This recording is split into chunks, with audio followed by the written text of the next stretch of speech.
പത്തനംതിട്ട ലോക്സഭാ മണ്ഡലത്തിലെ 3 സ്ഥാനാർത്ഥികളിൽ ആരാണ് സമ്പന്നൻ?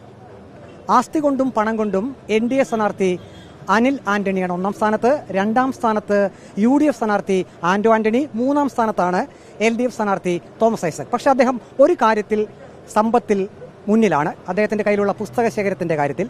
സാക്ഷാൽ തോമസ് ഐസകൻ നമ്മോടൊപ്പം ചേരുന്നു. അങ്ങ് പുസ്തകത്തിന്റെ കാര്യത്തിൽ നമ്പർ 1 ആണ് മറ്റുള്ള 2 സ്ഥാനാർത്ഥികളെ അപേക്ഷിച്ച്. എന്താണ് ഇതുകൊണ്ട് മറ്റുള്ളവരോടൊരു സന്ദേശമായിട്ട് പറയാനുള്ളത്?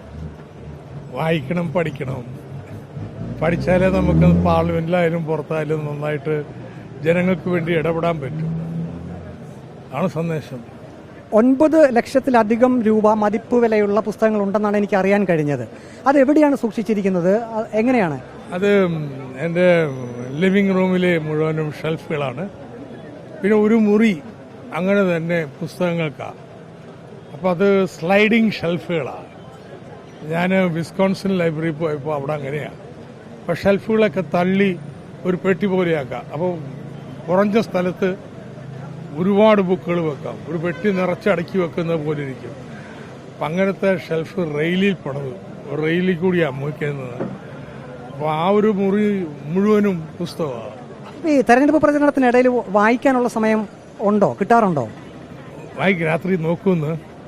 കാരണം ഇതൊക്കെ എഴുതണ്ടേ, ടച്ച് വിടുന്നില്ല. ഇപ്പോൾ ഇന്ന് ഞാൻ എഴുതിയിട്ട് കാലത്ത് പോകുന്നതെന്ന് അറിയോ, കുട്ടിക്കൽ പഞ്ചായത്തിൽ അവിടുത്തെ 12 എഴുത്തുകാർ അവരെഴുതിയ പുസ്തകം എല്ലാം കൂടി 12 പേരുടെ കൂട്ടായ്മ.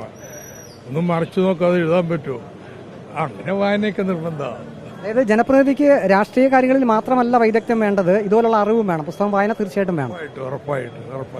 വിജയപ്രതീക്ഷയിൽ തന്നെയാണ് ഇന്നിപ്പോൾ എല്ലായിടങ്ങളിലും. ഡെപ്യൂട്ടി സ്പീക്കറുണ്ട്, മുൻ ആറന്മുള MLA ഉണ്ട്, ആരോഗ്യവകുപ്പ് മന്ത്രി വീണ ജോർജ് ഉണ്ട്. എല്ലാവരും അടുത്തടുത്ത് തന്നെയാണ് നിൽക്കുന്നത്. ഇവിടെ 7 MLA മാരും ഞാനൊരു ടീമായി കഴിഞ്ഞത്. അത് ജയിക്കുന്നതിന് മുമ്പ് തന്നെ ഞങ്ങളൊരു ടീമായി. UDF-ഉം NDA-യും കിഫ്ബിക്കെതിരെ പ്രചരണം നടത്തുന്നു. ഇപ്പോൾ ഹൈക്കോടതിയിൽ ആ കേസ് നടന്നുകൊണ്ടിരിക്കുകയാണ്. ആയിക്കോട്ടെ എന്ന് കിഫ്ബിക്ക് അവരെ ആദ്യം ജനങ്ങളോട് പറയട്ടെ, കിഫ്ബി ഇല്ലെങ്കിൽ 80,000 കോടി രൂപയുടെ പ്രൊജക്ടുകളുണ്ട്. അവർക്ക് എന്നാ വഴി, എന്താ ചെയ്യാൻ പോണം? ഇതൊന്നും വേണ്ട, നാടിന് ഇത്ര നിർത്തിയൊന്നും വേണ്ട, അതൊക്കെ അധികപ്പറ്റാണ് എന്നാ പറയുന്നെങ്കിൽ ജനങ്ങളോടൊന്ന് പറ. ഫോട്ടോ എവിടെ പോകും നമുക്ക് നോക്കാം.